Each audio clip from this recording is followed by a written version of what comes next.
ధ్యానులందరికీ ఉగాది శుభాకాంక్షలు తెలియజేస్తూ, ధ్యాన జగత్, పిరమిడ్ జగత్, శాకాహార జగత్ వీటినే మూల స్తంభాలుగా పెట్టుకొని బ్రహ్మర్షి పితామహ పత్రిజీ గారు చేసిన సేవ అనంతమైనది. అది గుర్తించడానికి నాకు 2020 అంటే కరోనా టైంలో ఒక పిరమిడ్ మాస్టర్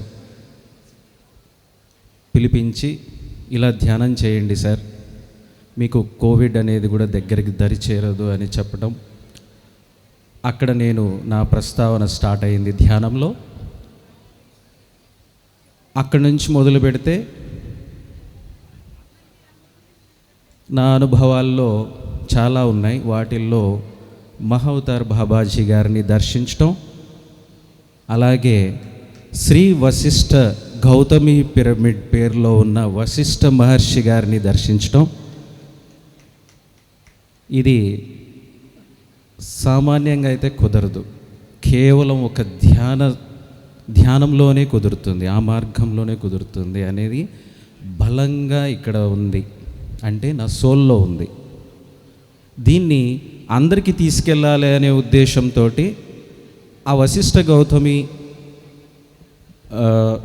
సప్త ఋషుల్లో ఒకరైన వశిష్ఠులు వారి పేరుతో పెట్టాలని ట్రై చేశాను. బట్ నాకు వచ్చిన మెసేజ్ ఏంటంటే, ఒకరు పేరుతో కాదు, సప్త ఋషులు అని చెప్పి సప్త ఋషుల ధ్యానం అనే ఒక ఛానల్ని స్టార్ట్ చేయమని ఒక మెసేజ్ రావడంతో నేను సప్త ఋషుల ధ్యానం అనే ఒక జూమ్ ప్లస్ యూట్యూబ్ ఛానల్ని ఓపెన్ చేయడం జరిగింది.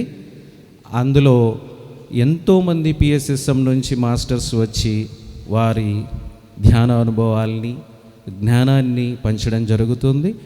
అందులో ఇక్కడున్న అన్నపూర్ణ మేడం కావచ్చు, నరేంద్ర సూరి కావచ్చు, వారి టీం కావచ్చు, ఎంతోమంది గొప్ప గొప్ప మాస్టర్లు వచ్చి అందులో వారి జ్ఞానాన్ని పంచడం జరిగింది. ఎంతోమందికి జ్ఞానాన్ని నలుమూలలా తీసుకెళ్లాలనే ఉద్దేశంతో ఆ ఛానల్ నడుస్తుంది.